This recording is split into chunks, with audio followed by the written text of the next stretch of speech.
Di Karnak saya juga menjumpai Tugu Batu atau obelisk. Masih dua yang tersisa, yaitu obelisk yang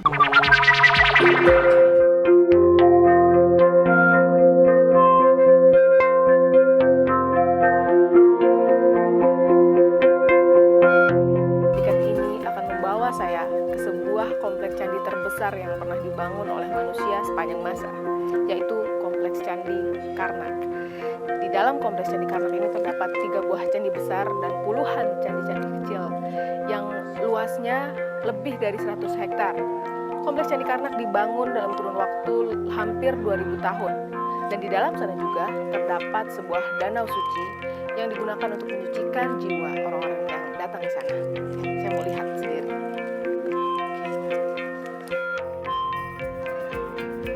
Saya disambut oleh 48 patung singa berkepala domba di kiri dan kanan ketika memasuki candi raja-raja dari para dewa ini. Candi Karnak dibangun oleh beberapa generasi dan merupakan yang terbesar yang pernah dibangun oleh manusia.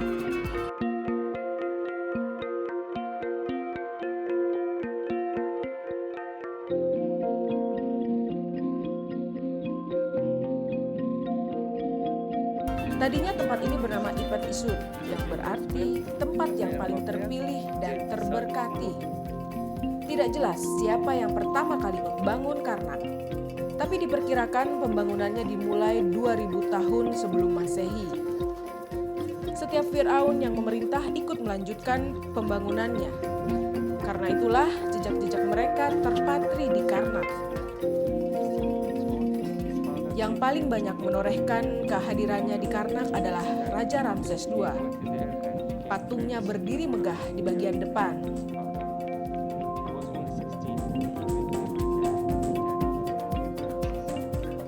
Seperti di tempat bersejarah lainnya, di Karnak juga terdapat berbagai pahatan huruf hieroglif dan lukisan-lukisan yang bercerita tentang seorang Firaun. Masing-masing Firaun meninggalkan kisah hidup bagi anak cucunya. Seperti yang tertera di kartu-kartu ini, semuanya mewakili sebuah cerita milik seorang Firaun.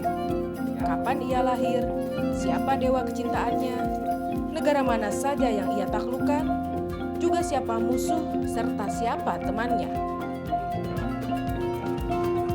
Bagian yang menurut saya paling menarik di Karnak adalah sebuah aula besar yang disebut Hypostyle Hall.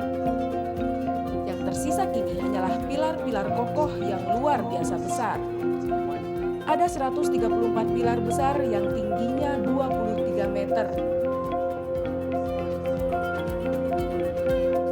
Wow, Anda bisa bayangkan sendiri kan, saya begitu kecilnya berada di sebelah pilar ini.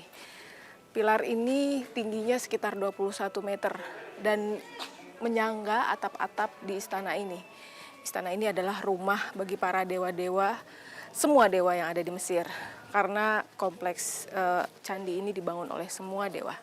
Dan di atas saya itu ada jendela. Jendela yang ada lubang-lubang panjang untuk tempat masuknya cahaya matahari.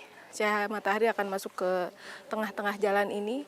Tadinya ada meja-meja marmer, kemudian meja-meja marmer itu akan memantulkan cahayanya ke seluruh ruangan di istana ini.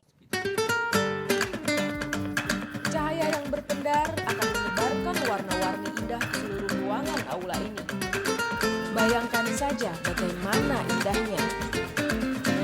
Hypostyle Hall memang dinobatkan oleh sebagian arsitek sebagai sebuah mahakarya arsitektural termegah di dunia. Di Karnak saya juga menjumpai Tugu Batu atau obelisk.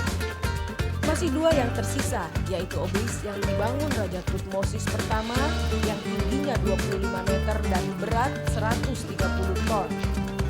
Juga obelisk yang dibangun oleh anak Thutmosis pertama, Ratu Hatshepsut yang tingginya 29 meter. Sebenarnya masih banyak lagi obelisk lainnya, tapi mereka sudah tumbang dan yang masih berdiri gagah tinggal 2.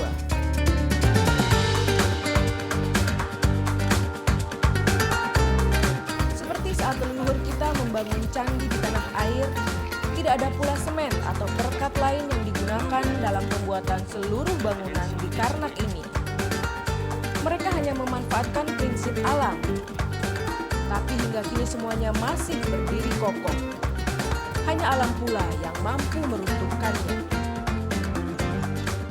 Sayang, harapan saya untuk berjumpa dengan danau suci yang kerap dijadikan tempat mandi raja dan ratu, juga tempat menyucikan diri, ternyata harus pupus. Danau itu kini sangat kotor, airnya hijau kental. Jangankan membasuh tubuh, menyentuhnya pun tak ada lagi yang berani. Padahal tadi saya berniat mencuci muka setelah seharian dipanggang sinar matahari bersuhu 48 derajat Celcius. Tentu saja tidak cukup satu hari bila ingin mengelilingi seluruh Karnak yang luasnya lebih dari 100 hektar ini.